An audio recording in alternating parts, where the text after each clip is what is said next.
Hi, this is Shannon Penrod with Autism-Live. We are here at the Autism Society of America conference, the national conference in New Orleans. I keep trying to get my New Orleans right, and I'm not quite getting it. But we're getting ready. We're here with Dr. Barry Prizant, and this is his book, Uniquely Human, A Different Way of Seeing Autism. We're right here with Dr. Prizant. Thank you so much for being willing to do this with us. It's my pleasure, Shannon. This has been a really exciting conference, and you've been here taking part in so many different things, and people are very excited in talking about your book.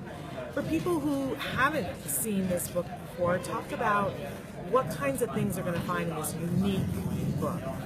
Yes. Well, the book is really structured around stories, and stories from my 40-year career that are all based in everything I've learned from people on the spectrum, from parents.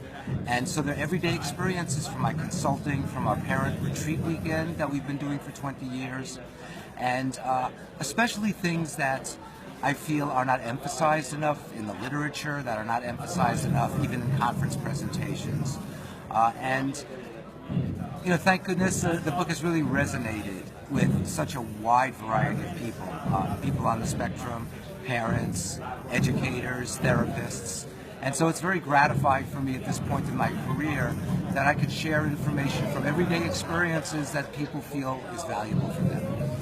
Dr. Prizant, and it's interesting, right as soon as we started the interview, they started a drum circle down the road here from us. So that's what the drumming is here at the conference. It's kind of interesting because you're somebody who frequently speaks out on the fact that we need to be looking at individuals on the spectrum as whole individuals and embracing the differences instead of trying to push them away. I know you've been very outspoken about the fact that we need to be looking at this in a different way. And parents are really responding to this, as well as the self-advocates. And you're embraced around the world for your philosophies. I was reading up last night because people who watch our show know that I'm a big fan of certain kinds of ABA, and I was really enjoying reading about some of the things that you have to say about ABA, because some people are doing ABA in a way that wants to take away behavior from somebody. I wondered if you could just talk about that for a moment. Yes. One of the themes of Uniquely Human, and also our research, as well as our educational model, which is known as the Certs Model, is really we have to look at child and human development as a way to understand people with autism. And that's why the title of the book is Uniquely Human.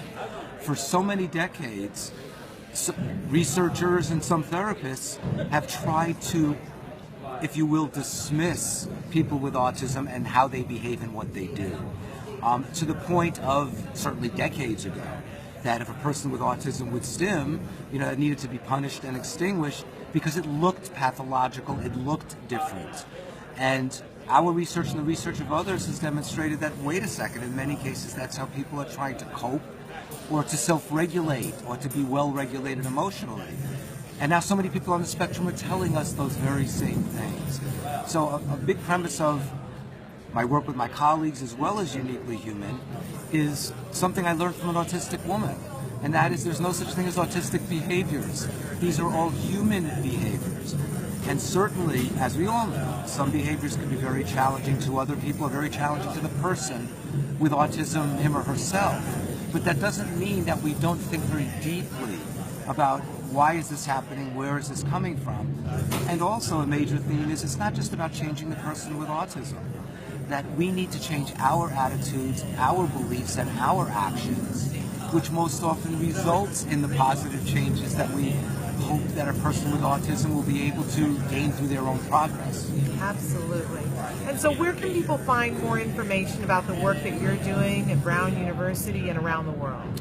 Well, certainly my website, which is just my name, www.barryprizant.com. I have many free articles, published articles, articles from my column of 5 years at Autism Spectrum Quarterly. That's the best source.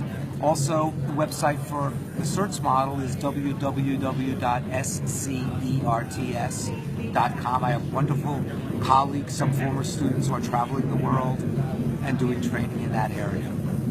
I'm getting ready to go down and tell the drummers they're fabulous, but killing us here.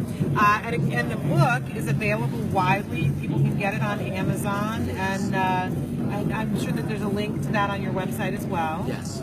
Fabulous, fabulous book.